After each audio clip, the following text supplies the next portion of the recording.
Are you finding it really time-consuming to create Etsy listings? You heard that in order to be successful, you need like 100 listings, and maybe you're only at like 5 to 10 listings right now. So what are you supposed to do? We need to get resourceful, and we can actually 10x our listing count if you do these steps. In today's video, I'm going to tell you how to create virtually unlimited listings on Etsy. And I'm going to point out the biggest rookie mistake so that you don't end up with hundreds of listings that won't sell. Before we get started, I want you to comment below how many listings you have in your shop right now and how many listings you're trying to get to in the next few months. My background is corporate e-commerce, and I've made over $1 million in profit in 6.5 years on Etsy. And now my team and I are teaching thousands of Etsy sellers how to do these strategies. So how do you take the listings that you have and 10x it without coming up with, hundreds of genius new listing ideas? Because coming up with new listings, it can be a lot of pressure, especially if you don't have many sales. And I find that when Etsy sellers feel under pressure that they have to just keep cranking out listings, the quality goes way down. And sometimes they'll end up with a shop with hundreds of crappy listings. So instead, what we want to do is create a foundation with enough designs that have unique product market fits, which means they're not competing with each other. And then we're going to take what works and create threads of new listings based off of that. So I'll teach you how to do this. It's basically taking the idea of what's working and repackaging and repositioning. Now, the key here is you have to take what's working and do this. The biggest rookie mistake, which I see almost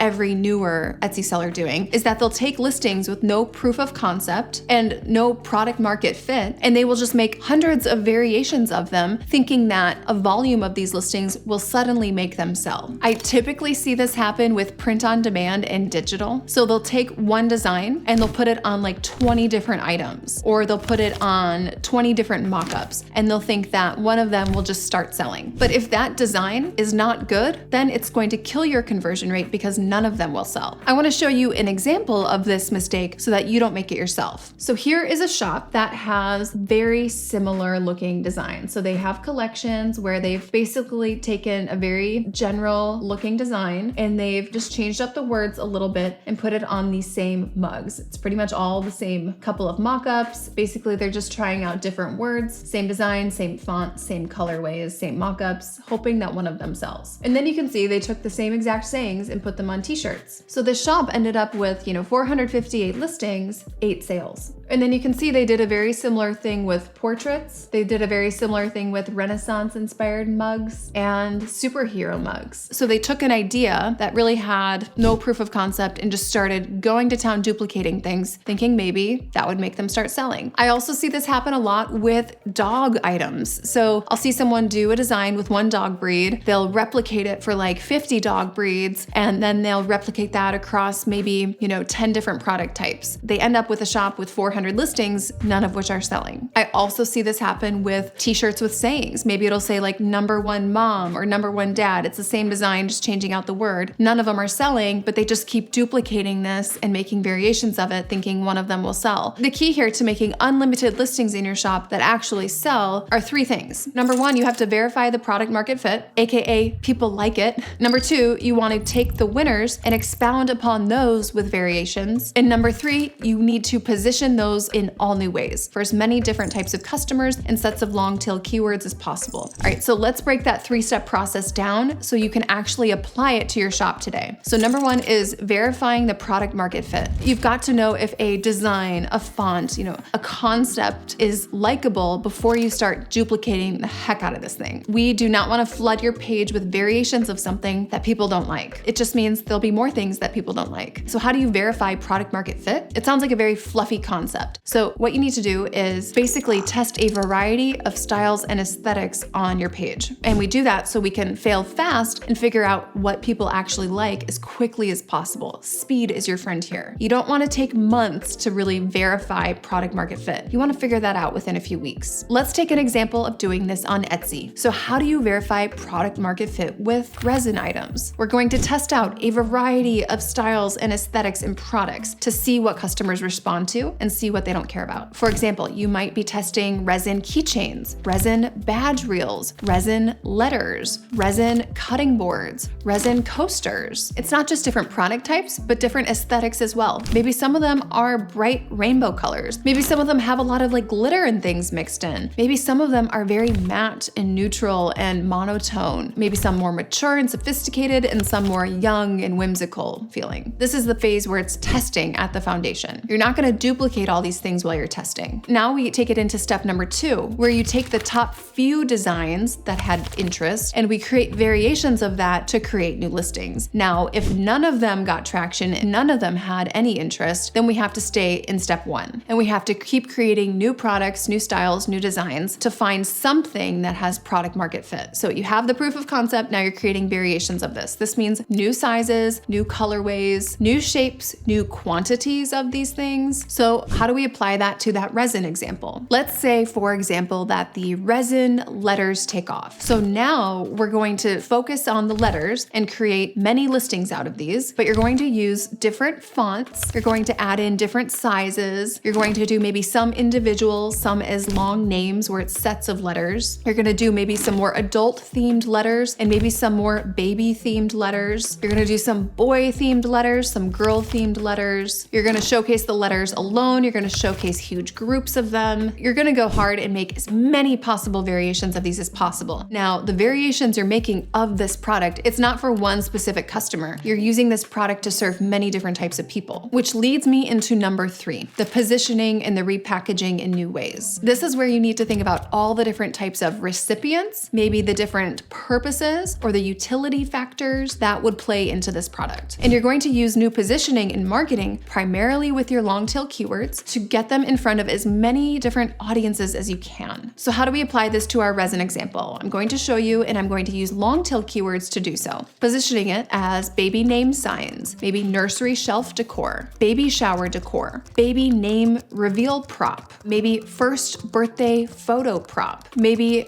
newborn photo shoot idea prop. Yes, idea, because that's what they're gonna be searching on Google, so that will help your traffic through offsite ads. Maybe a pregnancy announcement idea, maybe last name wedding decor, maybe sweetheart table reception decor, maybe fireplace mantle decoration, or office desk decor, maybe even a kid's nightlight, or a stocking stuffer, or a birthday party favor, or a teen girl gift. So you see, we're taking one item, we're repackaging it in many different ways for many different people and many different purposes. If you need help taking your shop through this process, or maybe if you're stuck trying to come up with a lot of new listing ideas, my team and I are doing this with over 1,600 Etsy shops right now. So if you need help, just leave a comment below and we'll get in touch with you to see if we can help you out. Otherwise, please subscribe to the channel and we'll see you guys in the next video. Until now, I didn't really have many sales in my Etsy shop. Almost 2 months ago, I bought the course. I can see a steady growth, increase in my views, especially in my conversion rate, which was very low before.